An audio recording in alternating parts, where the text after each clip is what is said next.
শরীফের এক বড় ইমাম আব্দুর রহমান আস-সুদাইস, অনেক আল্লাহর বান্দাই তো ভালো করেই চিনে।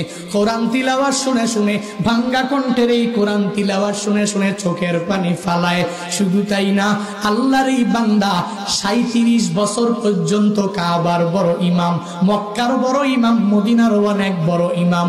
সৌদি আরবে যেই পরিমাণ দাম, যেই পরিমাণ সম্মান, কাবার ইমাম যার তিলাওয়াত শুনে শুনে ওই মুক্তাদিরাও কান্না করে, ইমামেরাও কান্না করে।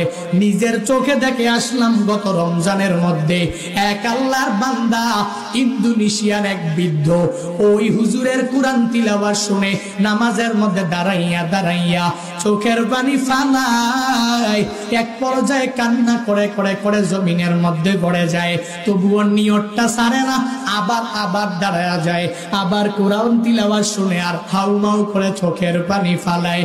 এই হুজুরের কোরআন তিলাওয়াত শুনে ওই মুক্তাদিরা কেন কান্না করে জানো? এই বান্দা 37 বছর পর্যন্ত কোনো লোকমাও খাইল না কেন? এত বড় দামি, এত বড় সম্মানী, এত বড় মর্যাদার আসনে কেমনে আসীন হইলেন? আল্লাহর ওই বান্দা কি সাংবাদিকেরা জিগাইল, ও আব্দুর রহমান আস-সুদাইস, কেমনে এত বড় দামি ইমাম আপনি হয়ে গেলেন?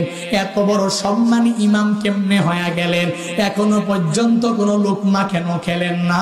উনি বলে, আমার কামালিয়াত না, এর দোয়ার বদৌলতে আল্লাহ আমারে কাবার ইমাম বানিয়েছে।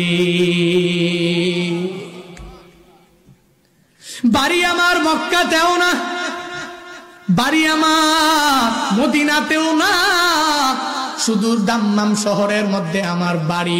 ওখান থেকে 6 বছর বয়সে মায়ের সাথে তাওয়াফ করার জন্য চলে আসলেন।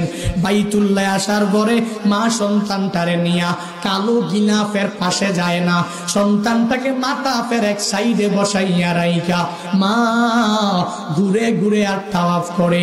একটা চক্কর দিয়ে আয়েশা দেখে সন্তানটাকে যেই জায়গায় বসায়া রাখলো ওই জায়গায় নাই, সন্তানটা কই যেন চলে গেল। মা পাগল পাড়ার মতো সব জায়গায় খুঁজলো, পায় নাই। যে তাকায়া দেখে ওই যে কাবার কালো গিলাফের পাশে সন্তানটা ঘুরে ঘুরে ঘুরে আর তাওয়াফ করতেছে। সন্তানটার দিকে তাকায়া দেখে সন্তানটা কালো গিলাফ ঘুরে আর তাওয়াফ করে। যা জিগাইলো, হে সন্তান, তোকে তুই এখানে কেন আসনা? তোরে মাতাফের এক সাইডের মধ্যে বসে রাখলাম, এই বড় দামি ঘর, এই ঘরের সম্মান বজায় রাখা চলতে পারবা না, এই ঘরের পবিত্রতা বজায় রেখে রেখে চলতে পারবা না। 6 বছর বয়সী সন্তানটাকে নিয়া মা আবার মাতাফের আরেক সাইডে বসাইয়া মা ঘুরে ঘুরে আর তাওয়াফ করে চক্করটা দিয়ে আয়েশা দেখে সন্তানটাকে যেই জায়গার মধ্যে বসায়া রাখলো ওই জায়গার মধ্যে সন্তানটা নাই, কই চলে গেল? আবার দৌড়াইয়া যায় দেখে 6 বছর বয়সী সন্তানটা যদিও ছোট, তবুও ওই কালো গিলাফ গেছে গেছে আর তাওয়াফ করতেছে। মা ডেকে বলে, তুমি অনেক ছোট, এই কাবার পবিত্রতা বজায় রেখে চলতে পারবি না। এই কাবা ঘুরে ঘুরে কেন তুই তাওয়াফ করার জন্য বারবার চলে আসো? আমি তোরে মাতাফের এক সাইডের মধ্যে বসায় রাখলাম, কেন তুই ঘুরে ঘুরে তাওয়াফ করার জন্য পাগল পাড়া হয়ে যাও? কাবার ইমাম আব্দুর রহমান আস-সুদাইসি মাত্র 6 বছর বয়সী মাকে ডেকে বলে, মা, কেন আমি কাবার কালো গিলাফ ঘুরে ঘুরে তাওয়াফ করি জানো?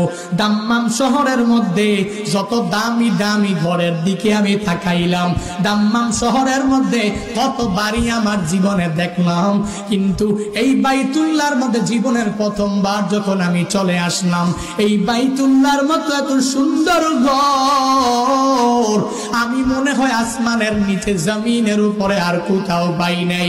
এই ঘর এত সুন্দর, যতই দেখি ততই ভালো লাগে, যতই দেখি ততই তো মজা লাগে।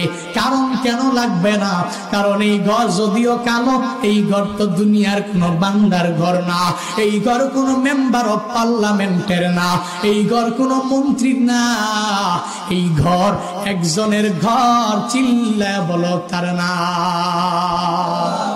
ওই ঘরের মধ্যে মুমিন কামিল জীবন বান্দা ওই বাইতুল্লাহর পাশে গিয়া গিয়া গিয়া গিয়া জীবনের প্রথমবার যখন তাকাবে, বান্দা চিন্তা ভাবনা তখন করে ফেলবে, এই তো দুনিয়াতে বাইতুল মুকাররমের মধ্যে পশ্চিম দিকে ফিরে নামাজ পড়লাম, এই সেই বাইতুল্লাহ। দুনিয়াতে যেই দেশের মধ্যে চলে গেলাম, বাইতুল্লাহর দিকে ফিরেই তো নামাজ আদায় করলাম। পূর্ব দিকে ফিরে নামাজ আদায় করলে হবে না, দক্ষিণ দিকে ফিরে নামাজ আদায় করলেও তো হইল না।